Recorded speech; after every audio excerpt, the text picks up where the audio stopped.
na vigelegele. Haleluya. Leo tuna neno linalosema nguvu ya maombi ya mfungo. Nguvu ya maombi ya mfungo. Fahamu nguvu ya maombi ya mfungo. Maombi ya kufunga na kuomba ndio njia pekee ambayo Mungu ameiweka wanadamu wamlee na kubadili hatima yao, na kubadili maisha, na kubadili mashauri, na kubadili jambo ambalo limeinuka juu ya mahali unapita, mahali ambapo unaona pana ugumu wowote ule. Unahitaji maombi ya kufunga na kuomba. Hayo ndio yatabadili hatima, yatabadili jambo lolote ambalo adui ameweka au kitu chochote ambacho kinaweka kwako. Ni maombi ya kufunga na kuomba. Hata kama Mungu amesema nitaangamiza, hata kama ni Mungu amesema, lakini utakapomwendea Bwana kwa maombi ya kufunga na kuomba Mungu, uwe na hakika hiyo njia inamgusa Mungu na Mungu anabadili mashauri yake. Takuonyesha nguvu ya maombi ya kufunga na kuomba, jinsi yanavyoweza kubadili hata mashauri ya Mungu, hata mawazo ya Mungu.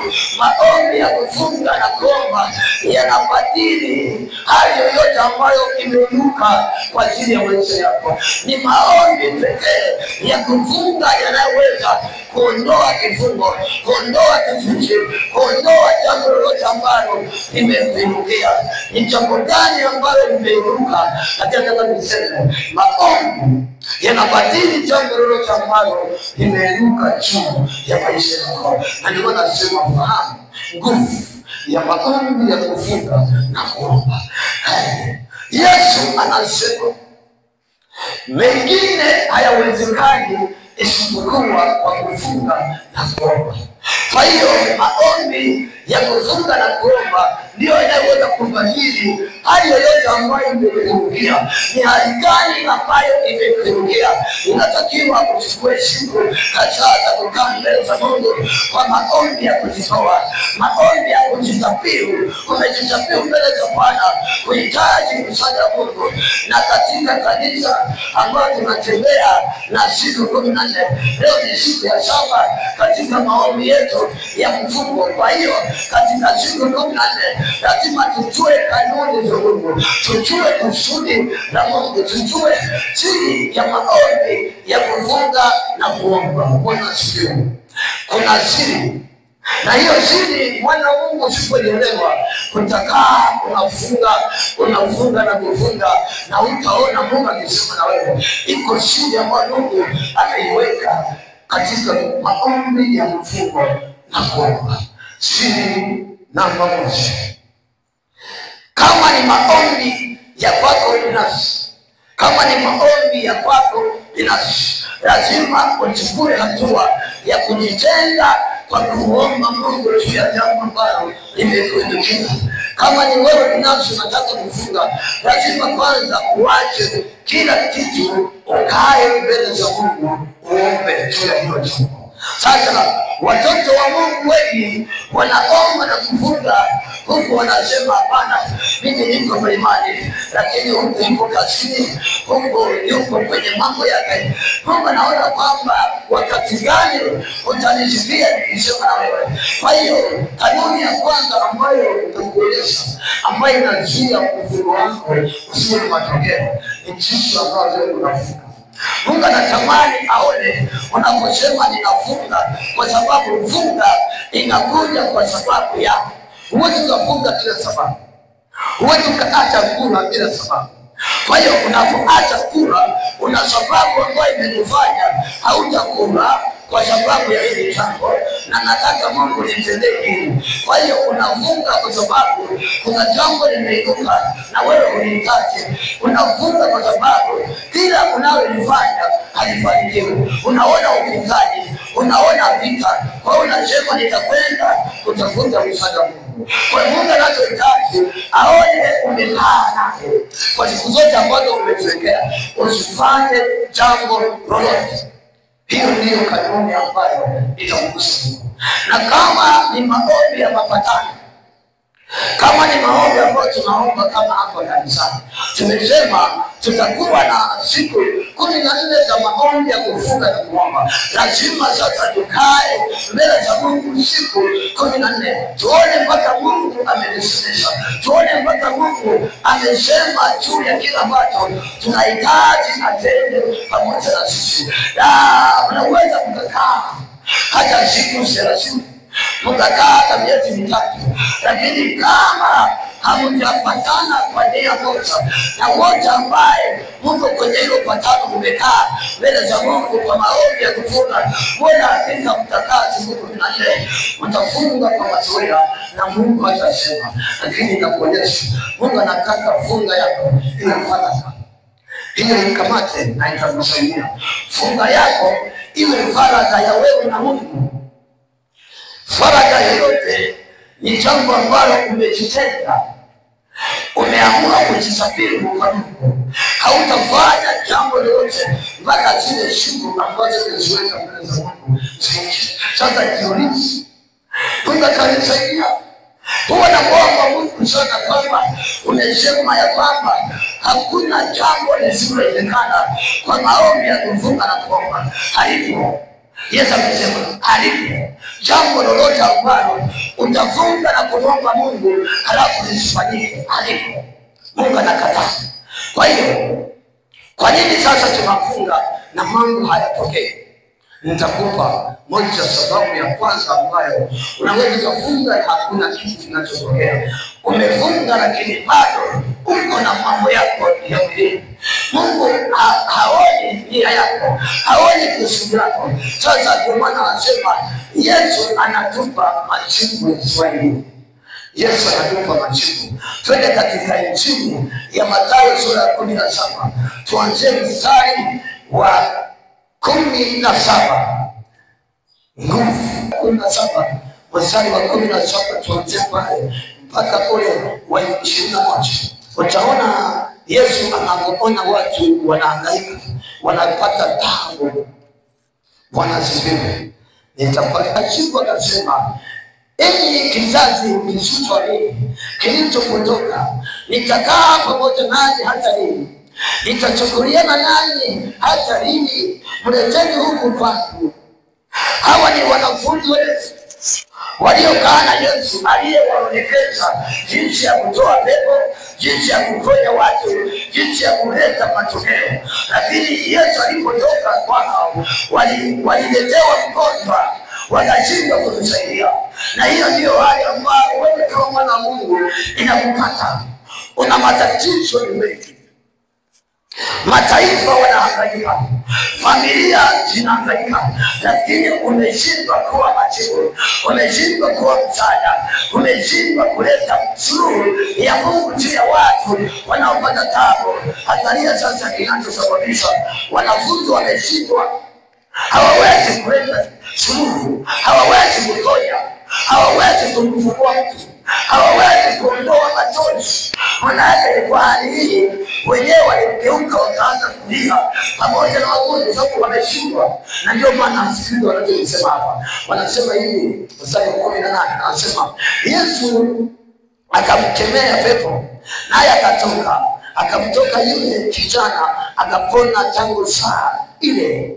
Sema kisha wale wanafunzi wakamwendea Yesu faragani, wakasema mbona sisi hatukuweza kutoa? Panasifiwe. Hili ndio swali ambao wanamuuliza Yesu, mbona sisi hatukuweza kumtoa? Na mimi nakwambia na kuuliza, mbona umeshindwa kumcha Mungu? Mbona umeshindwa kumwamini Mungu? Na umekaa unalalamika, unatangatanga, unatumikizwa ovyo. Lakini nataka niseme na wewe asubuhi ya leo ya kwamba fahamu nguvu ya maombi ya kufunga na kuomba jinsi ambavyo anaweza kubadili hali yako. Sijui ni hali gani unapitia, kama ni ya magonjwa, kama ni hali yoyote ambayo imeganda kwenye maisha yako. Maombi haya ambayo tutayaomba leo uwe na hakika atakufungua katika jina la Yesu. Hautakuwa na maswali tena, kwa nini huwezi, na nitakupa jibu lako hapa. Sikiliza, jambo ambalo linakusumbua linaweza likawa linakusumbua hata wewe asubuhi ya leo, lakini nataka leo uvune. Uondoke hapa na macho mengine ya ufahamu. Uondoke hapa na imani nyingine ambayo italeta matokeo kwenye maisha yako. Wewe sio mtoto wa dunia. Wewe umepewa mamlaka yote. Wewe umepewa nafasi ya kufanya njia mahali ambapo hapana njia. Ni nafasi gani yote uliyopewa? Angalia Yesu anachosema. Anasema mstari wa 20, anasema Yesu akawaambia, ni kwa sababu ya upungufu wa imani. Kwa hiyo mambo mengi hayafanyiki kwetu kwa sababu ya nini? Ya upungufu wa imani. Imani ni hapa, na kwa sababu ya upungufu wa imani utaona wana wa Mungu hata wanavyomwendea Mungu ni wanyonge kweli kweli. Hawako serious, hawako na bidii. Wanaona kama wamekuja kwa wanadamu. Hawamuoni Mungu ambaye wanakuja kwake. Hawako tayari kujitoa. Hawako tayari kushikamana na Mungu ambaye ana majibu ya mahitaji unayo. Ana majibu ya kila swali ulilo nalo. Mungu huyu ambaye umekuja kwake ana majibu yoyote yale ambayo wewe unayo. Hata kama dunia imekwambia kwamba haiwezekani, lakini kwa Mungu yote yanawezekana. Sikiliza, anasema kwa upungufu wa imani yenu, kwa maana amini nawaambia, mkiwa na imani kiasi cha punje ya haradali, mtauambia mlima huu ondoka hapa uende kule, nao utaondoka, wala hakutakuwako neno lisilowezekana kwenu. Bwana asifiwe. Kama unalia leo, kama unateseka sasa hivi, ni kwa sababu ya upungufu wa imani. Anasema hakika, tena hajasema imani kubwa, anasema mkiwa na imani punje ya mbegu ya haradali. Hiyo punje hata kushikika haiwezi kushikika, lakini anasema mkiwa nayo hiyo tu, mtaweza kuambia mlima ng'oka. Una milima mingapi haijatoka kwako? Una mambo mangapi unalia hayaondoki? Ni kwa sababu ya imani yako. Yesu akupe imani hiyo sahihi leo. Yesu apandishe kiwango chako cha imani ili yasiwepo mambo yasiyowezekana kwako katika jina la Yesu. Haya, hatua ya pili, ukisha muamini, hatua ya pili ndiyo anasema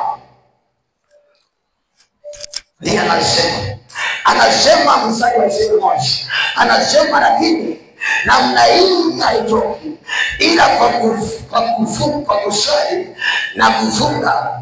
Unaona siri ambayo inafanya hakuna jambo litakaloshindikana kweli. Anasema ni kwa kusali na kufunga. Kwa hiyo maombi ya kufunga na kuomba ni maombi ambayo yanaleta majibu. Nimesoma Biblia mwanzo mpaka mwisho. Sijawahi kuona watu wamekaa mbele za Mungu wakafunga halafu Mungu akanyamaza kimya. Sehemu zote ambayo mtu au watu au taifa lilianguka kwa Mungu kwa maombi ya kufunga na kuomba, sijawahi kuona Mungu akinyamaza. Bali popote watu walipoomba na kufunga, Mungu alileta majibu. Kwa hiyo kama kanisa tunaomba, tuwe na hakika kwamba tukijua kwamba siri za Mungu au njia za Mungu ni zipi. Njia ya kwanza kumwamini Mungu na kuwa na nia na hicho ambacho tumekiomba. Lakini sasa unabii umetoka ya kwamba kanisa limulilie Mungu. Unabii umekuja kwamba usikitini kuingia jibana, utafuteni Mungu kwa pamoja, ombeni mwe na mapatano. Sasa maombi yanaendelea, watu bado wanabisha, bado watu wanafanya shughuli zao, bado watu hawaji kwa maombi, watu wanamlinganisha Mungu na kazi zao. Sikiliza nikwambie, Mungu ni zaidi ya hicho tunachokiona, hicho kinachokisumbua. Kama ungeenda kwa Mungu, wewe hakika kisichoendelea kukusumbua kingeondoka kabisa. Inawezekana urudi kwenye maombi, kwa sababu nilikuuliza nasema mimi maisha yangu ni magumu, mimi hela sina, mimi nisipofanya kazi zile. Yesu anasema hivi, tafuteni kwanza ufalme wa mbingu na haki yake, na mengine mtazidishiwa. Umekosa moyo wa kutafuta. Sasa tumeona kwamba namba moja nilisema kujitenga kwa Mungu. Unapofunga, achana kwanza na kazi. Kaa na Mungu kwa siku zote ambazo umejipangia wewe. Usifanye jambo lolote, omba Mungu kwa masaa yote. Kaa na Mungu na kwa maombi. Wakati mwingine useme kwa maombi, unaomba. Kuna wale wenye Mungu wanaomboleza, wanalia, wanapiga kelele, wanalia, Mungu nimetoka, nahitaji msaada wako, nahitaji unisaidie. Sio lazima useme maneno, unaweza ukalia tu, unaweza ukalia. Ndio maana Israeli hawakutoka Misri mpaka walipomulilia Bwana. Hakusikia maombi, alisikia kilio chao, akawaangalia. Kwa hiyo maombi lazima ujitenge, ulie mbele za Mungu, kuhitaji msaada wa Mungu. Bwana asifiwe. Yesu anatuambia kwa maombi ya kufunga na kuomba hakuna jambo lisilofanyika. Kwa hiyo kuna mambo hayawezekani kwako, kwa sababu hujakaa kwa Mungu. Piga goti mwana wa Mungu, usikubali maisha yako yawe jinsi ulivyo. Wewe umepewa hatima ya kuwa nuru duniani, umepewa hatima ya kuokoa ulimwengu. Hiyo hatima Yesu amekupa. Umjenge ufalme hapa ili watu wamjie, uonyeshe nuru ya Mungu kwenye maisha yako, ili watu wamuone Mungu ndani yako, wamtafute kwako. Na hiyo ndiyo ambayo Yesu anahitaji uyafute, na haipatikani ni kwa maombi ya kujitoa, maombi ya kujitoa. Unajitoa mbele za Mungu mpaka unaona nimepata majibu. Nitaomba msomaji mmoja anisomee kitabu kile cha nabii Yona, nikuonyesha nguvu ya Mungu. Naomba chukua maiki yako, msomaji mzuri kwa haraka sana, kwa sababu nataka nisome sura nzima, nikuonyeshe maombi ya kufunga na kuomba. Ningeona mtu anachangamka sasa, mimi naongea watu wamekaa kama vile niko mwenyewe hapa. Hebu nipate mtu wa kunisomea kitabu cha nabii Yona sura ya 3, anzia mstari wa kwanza mpaka ule wa 10, na ninaishia hapa. Angalia tunatumia kwa kuomba Mungu. Hebu nisomee hiyo sura ya Yona sura ya 3 mstari wa kwanza mpaka ule wa 10. Kimbia chapter, twende haraka, ndio wetu nakimbia sana. Kitabu cha Yona sura ya 3 kuanzia mstari wa kwanza. Biblia inasema, neno la Bwana likamjia Yona mara ya pili kusema, ondoka uende Ninawi, mji ule mkubwa, ukaihubiri habari nitakayokuamuru. Ndio. Basi Yona akaondoka akaenda Ninawi kama Bwana alivyonena. Basi Ninawi ulikuwa mji mkubwa mno, ukubwa wake mwendo wa siku 3. Yona akaanza kuingia mji mwendo wa siku 1, akapaza sauti yake akisema, baada ya siku 40 Ninawi utaangamizwa.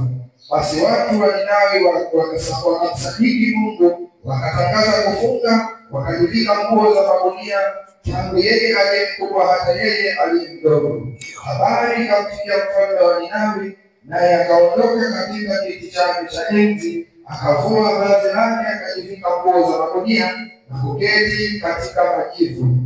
Naye mwanadamu asionje kitu, wala mnyama, wala makundi ya ng'ombe, wala makundi ya kondoo, wasile wala wasiwe maji, bali na wafunikwe nguo za magunia, wanadamu na wanyama pia. Nao wakamlilie Mungu kwa nguvu, na wamgeukie kila mtu, akaache njia yake mbaya na udhalimu ulio mikononi mwake.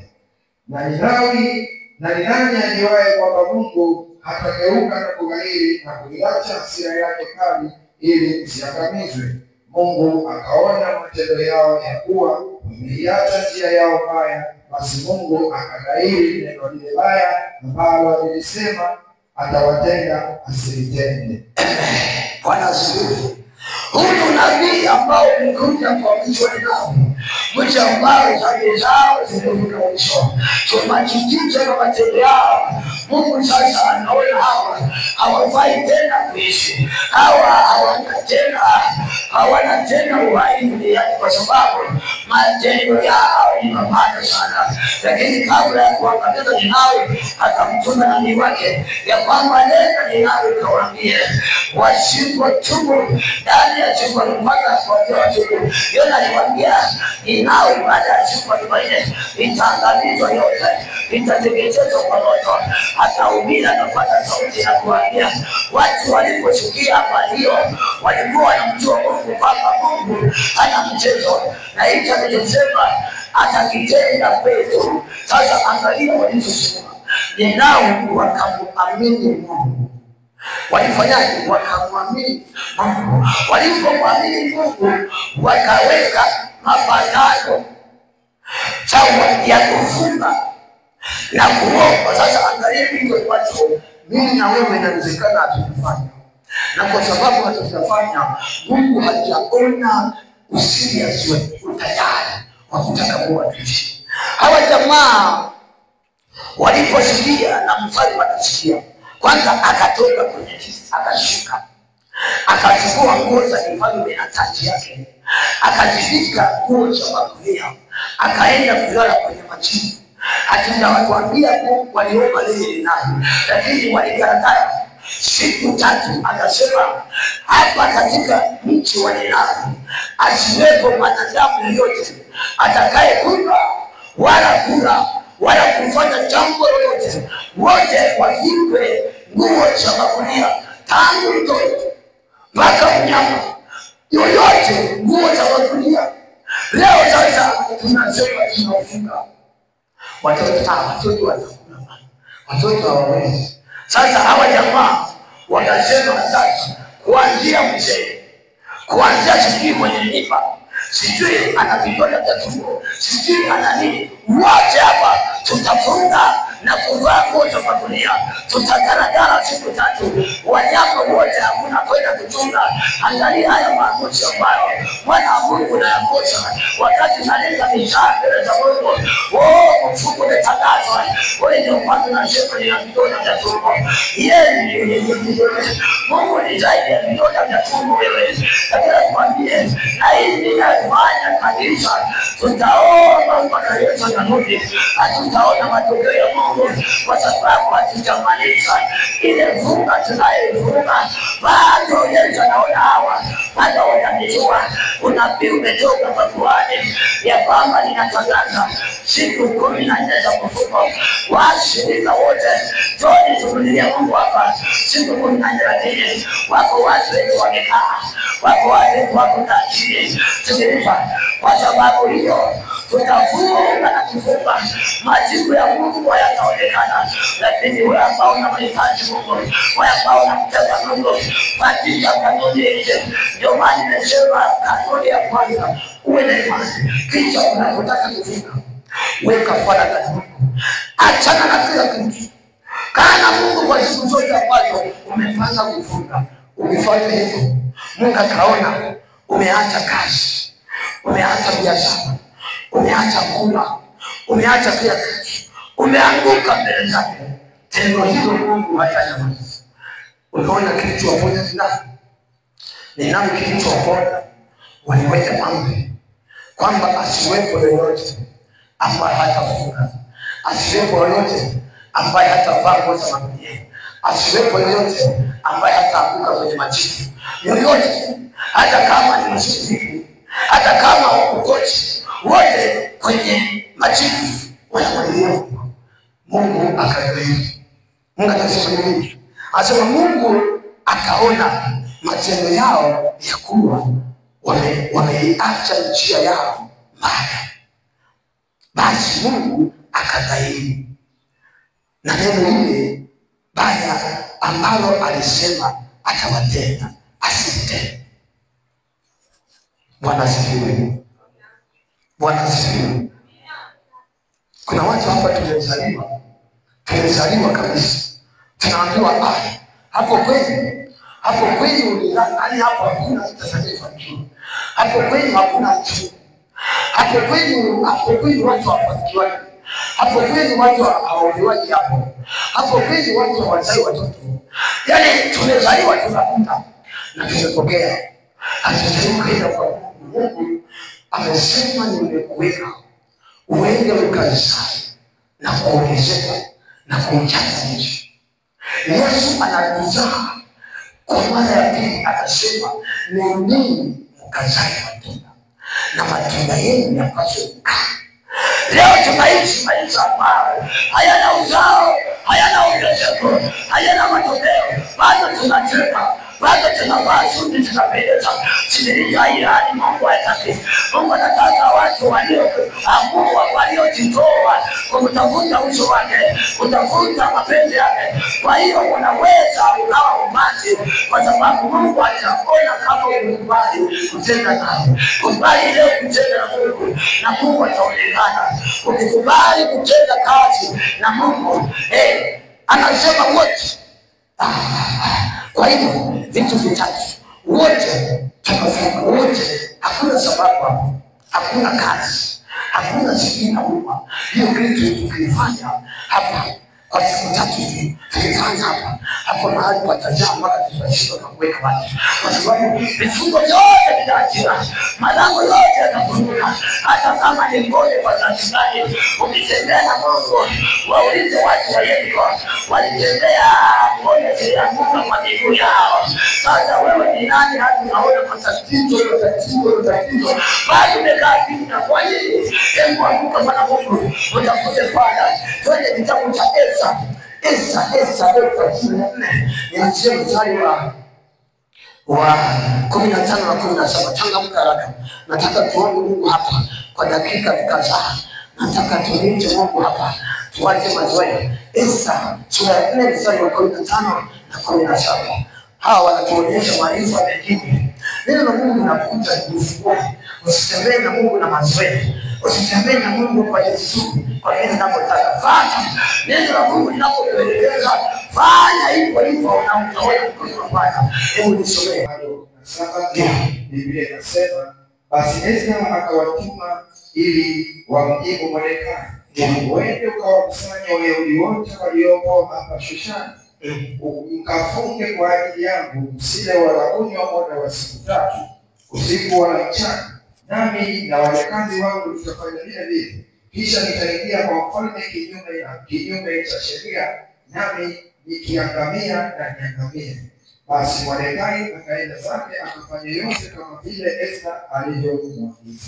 Bwana Wayahudi wote, watu wa kanisa wote, tunafunga na kukaa pamoja. Hawakosaji Wayahudi wote, yaani wakosaji tukae mahali pamoja muda wa siku 3, usile wala kunywa. Kisha kumwombe Mungu, nami nitaingia kwa mfalme kinyume cha sheria. Na akasema hata kama nilikuwa sawa, yaani kufunga ni maamuzi ya kujitoa kama sadaka. Yaani umeamua kwamba sasa hapa sina tena njia nyingine, hata kama nilikuwa sawa, lakini nahitaji Mungu aingilie kati hali yangu, aingilie kati maisha yangu. Walipofanya hivyo, kama walisoma kitabu cha Esa, hawa walifunga kwa sababu waliamua hivi wanatakiwa kuuliwa Wayahudi wote, Wayahudi wote. Waliposikia hivyo wakarudia Mungu, wanaomba msaada wa Mungu. Kilichotokea hapa, hawakufa. Yule aliyosema wapi ndiye amekufa. Kwa hiyo lazima ujue njia za Mungu, lazima ujue kanuni za Mungu. Umedumu kwenye hali moja kwa sababu utamaanisha kutafuta Bwana, utamaanisha kutafuta uso wa Mungu kwa moyo wako wote.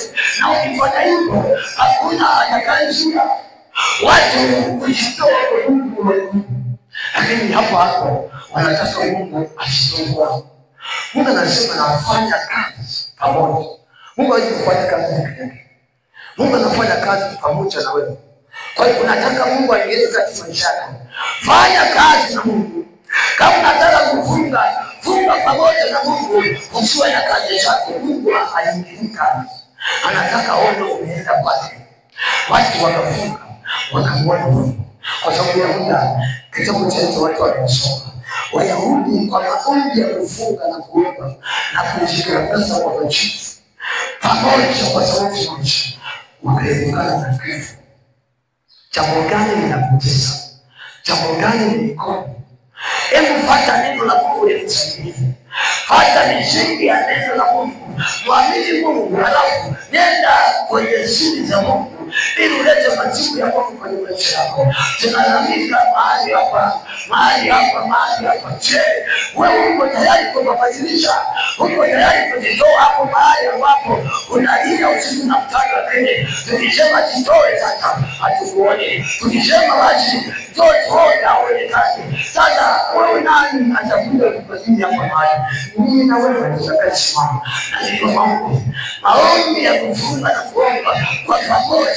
Tunalikuta ile neno Yesu anasema wawili wenu watakapopatana katika jambo lolote watamwomba Mungu, hilo litakuwa kwao. Kwa hiyo bado tunaamini kwamba umoja, mapatano katika kitu ambacho Mungu anataka kuona watu waliojitoa kufanya kitu kwa ajili ya Mungu. Kwa hiyo utaona jinsi ambavyo watu walipita kwenye hali ngumu.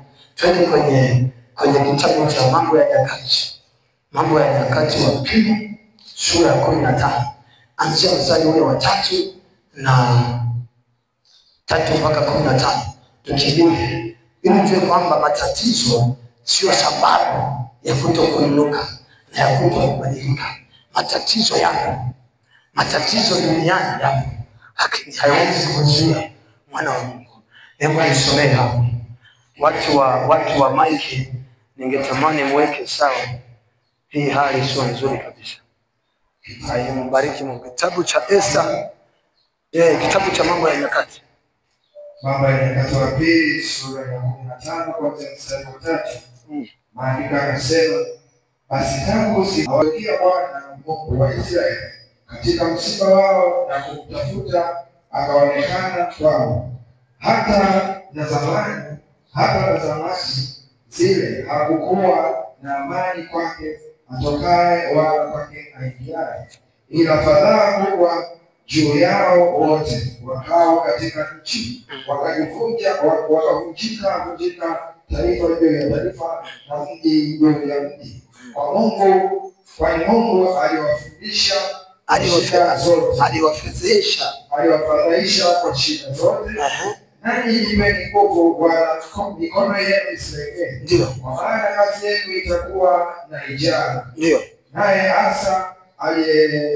Asa alipoyasikia maneno hayo, yaani unabii wa mwana wa Odedi, akaifanyiza tena madhabahu ya Bwana iliyokuwa mbele ya ukumbi wa Bwana. Akakusanya Yuda wote na Benjamini na hao wageni waliokaa kwao, Waefraimu na Wamanase na Wasimeoni, kwa kuwa walimwangukia wengi katika Israeli. Walipoona kwamba Bwana Mungu wake alikuwa pamoja naye, basi wakakusanyika huko Yerusalemu mwezi wa 3 katika mwaka wa 15 wa kumiliki kwake Asa. Wakamchikia Bwana siku ile katika nyara walizozileta, dhabihu za ng'ombe 700 na kondoo 7,000. Wakafanya agano ya kuwa watamtafuta Bwana Mungu wa baba zao kwa mioyo yao yote na kwa roho zao zote, na ya kwamba yeyote asiyemtafuta Bwana Mungu wa Israeli atauawa, akiwa mdogo au mkubwa, kwamba ni mwanamume au mwanamke. Wakamwapia Bwana kwa sauti kuu na kwa kelele na kwa mapanda na kwa baragumu. Na Yuda wote wakakifurahia kile kiapo, kwani wameapa kwa moyo wao wote na kumtafuta kwa mapenzi yao pia. Naye ameonekana kwao, naye Bwana akawastahilisha pande zote. Hapo ninakuonyesha kanuni za kuleta badiliko, kanuni ambazo utazitumia ili kuleta badiliko mahali ambapo unapita. Hawa watu wamekaa Inasema hapakuwa na amani kwake atokaye wala aingiaye. Hakuna amani. Anasema watu wamevunjika, watu wamekata tamaa, watu hawana tumaini. Unaweza ukapita kwenye hali kama hizi, hauoni amani, hauoni tumaini. Uko kwenye familia lakini unaona kwamba amani hakuna. Uko mahali ambapo ulipo uoni kinachotokea. Sasa sikiliza, anasema neno la Bwana likamjia Asa. Akasema ondoa uovu wote, ondoa machukizo, ondoa dhambi. Kwa hiyo dhambi ndicho kitu ambacho kitakufanya uishi maisha ya taabu, uishi maisha ambayo hayana furaha, hayana baraka ya Mungu, hayana kibali. Kwa hiyo walipoamua sasa kuondoa machukizo, kuondoa uovu, hawa jamaa wanafunga. Hapa anasema nguvu ya maombi ya mfuko, lakini hawa jamaa hawajafunga. Hawa jamaa walienda wakatubu dhambi, wakaondoa dhambi zote, wakaungama dhambi. Halafu wanasema hivi, tutamtolea Bwana sadaka, halafu tutaweka agano. Agano walioweka walioweka haya maamuzi ya wanasema hivi, asionekane mtu yoyote miongoni mwetu asiyemcha Mungu, na akionekana tunamuua. Yaani hatutaki kuona mtu yote ambaye hatamcha Mungu. Mara ngapi tumetumia kanuni hizi?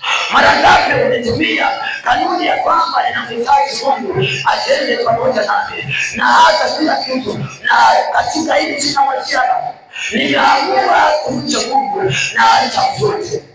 Tunaona watu wa Mungu wako kanisani watenda dhambi, wako kanisani wanamsahau, wako kanisani ni wachepe, wako kanisani ni wakifu. Na Mungu anasema yeye afanyaye kazi kwa mkono mrefu kwa maskini. Yeye afanyaye kazi kwa mkono mrefu kwa maskini.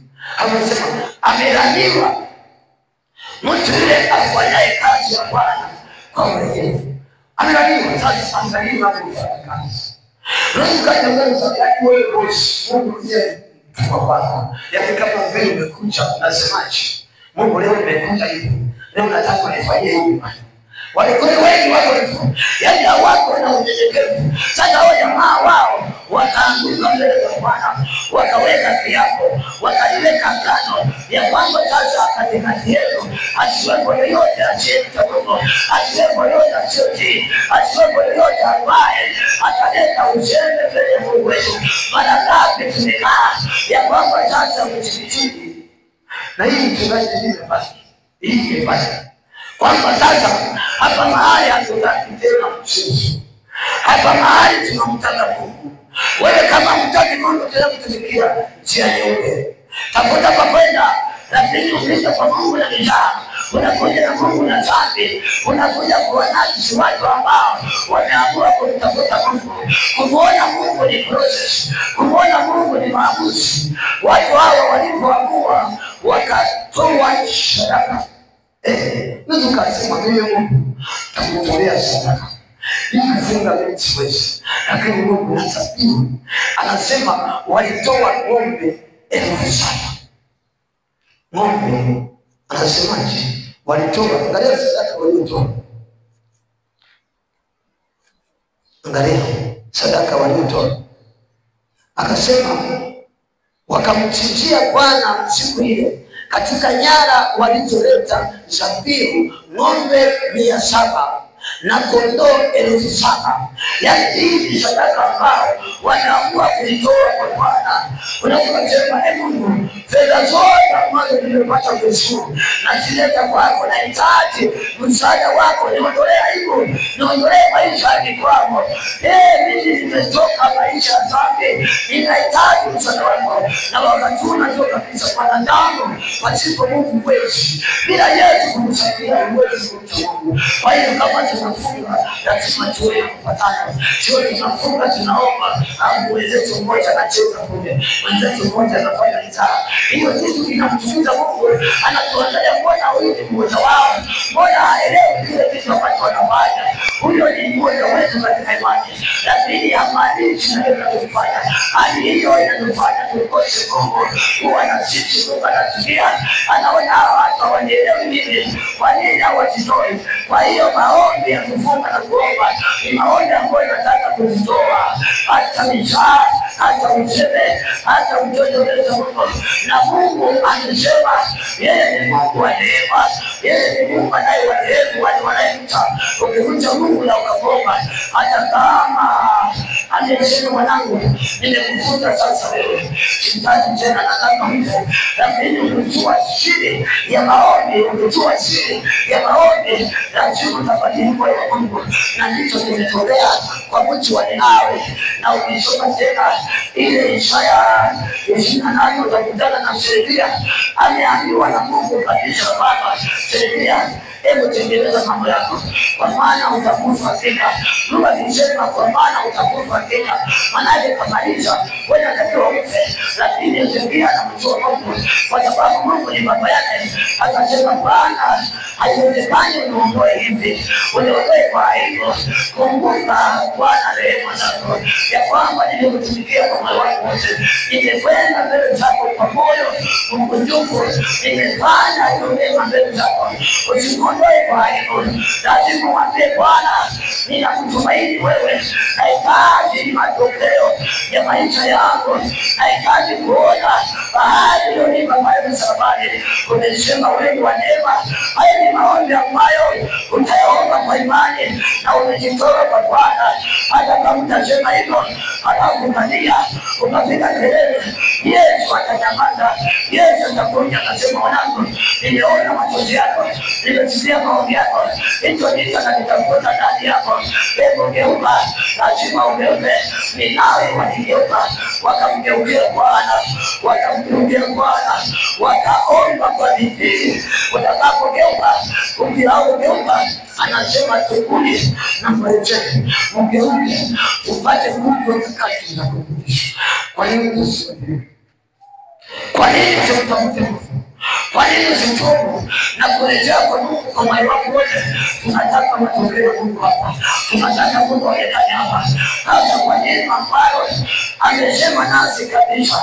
Tumeanza mwaka, anasema huu ni mwaka wa kuzaa na kuongezeka na kulipa taji. Lazima tuambie Baba, nitazame neno lako, tunahitaji kuzaa na kuongezeka mahali hapa, tunahitaji kuona mkono wako ukitufuatilia kila mahali. Watu wako walipotoka na kurudia Bwana, alisema Bwana atawasamehe pande zote. Bwana atakusamehe pale ambapo utamgeukia kwa moyo wako wote, pande zote. Bwana atakusamehe kila mahali. Bwana akusamehe, sijui mahali gani unapita, lakini nakwambia atumia leo. Bwana ataenda kukusamehe, ataenda kukusaidia, ataenda kukupa kicheko, ataenda kukwambia mwanangu, niliona machozi yako, nimesikia maombi yako, na niliona kilio chako.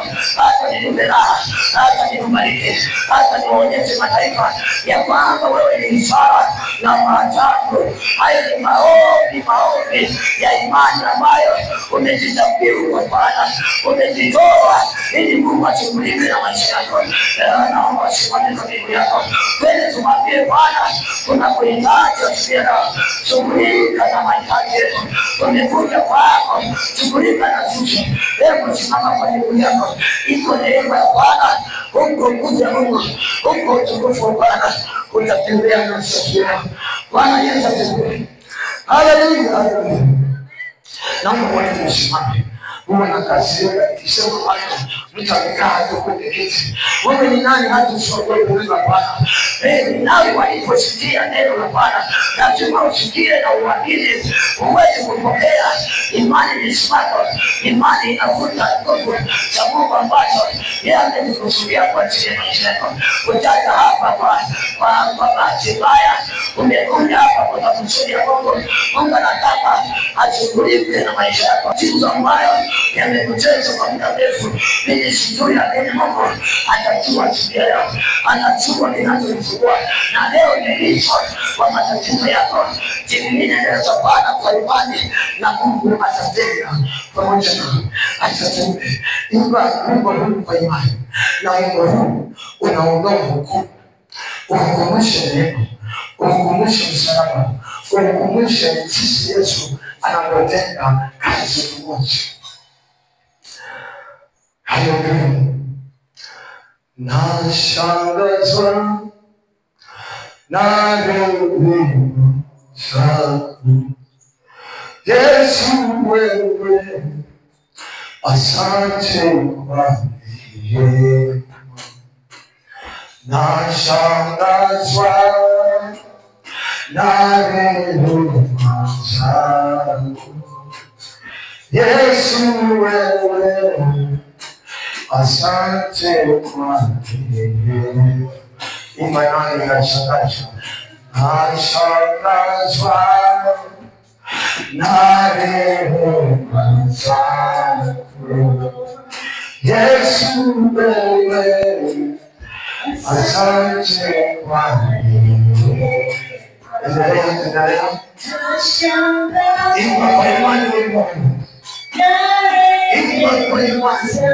Iko neema Mungu itakayopatia.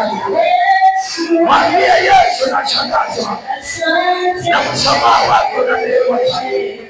Hata kama unapita mahali pazuri, iko neema ya msalaba, iko neema ya Yesu ikamwajiri hali yako, iko neema.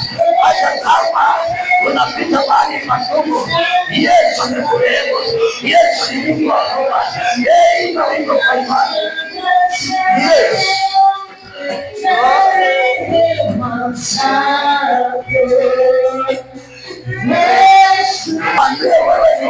Yesu, hata kama anapita mahali patumo, lakini leo nimetambua kwamba wewe ni mwingi wa neema. Mungu mahali ambapo tumetembea bila kuweza kutambua na kutembea kwa mapenzi yako, lakini kwa neno lako la leo tumeiona nguvu ya maombi inapobadili mashauri, inapobadilisha jina yako. Baba, tunahitaji neema yako, tunahitaji nguvu zako, tunahitaji uaminifu wako, tunahitaji mguso wako. Baba, kuja watoto wako wako mbali hapa leo. Wako mangoge, iko mizizi, iko mifungo. Baba, neema yako inafungua mifungo, inaondoa magereza, inaondoa kila lango la giza. Baba, natangaza operesheni kuperoka matizi kitaba, tembea kuchambea watu, kuchamba moto wako, nakasa fungua mifungo yake, na pepo na matili, roho zote za giza, inasababisha kwa mamlaka ya jina la Yesu, inaponya kila mifungo wako, inashika hatima kwa jina la Yesu. Omba Bwana Mungu, omba mwambie Baba, nahitaji msaada wako, nahitaji neema yako. Mwambie Yesu nakuhitaji, wewe mwingi wa rehema, wako umekufa kwa ajili ya dhambi zangu, umekufa kwa ajili ya makosa, nahitaji neema yako. Ita Yesu, ita Yesu, piga kelele kwa Bwana, mwambie Baba nakuhitaji, iko Mungu kwa maombi. Omba kama utaomba tena, mwite Bwana, mwite, anasema niite nami, nitaifunga, nitakuonyesha mambo makubwa na magumu yako. Mwite Mungu akuonyeshe njia, inajulikana hatima yako imepotea, inajulikana mambo yako hayako vizuri, lakini asikia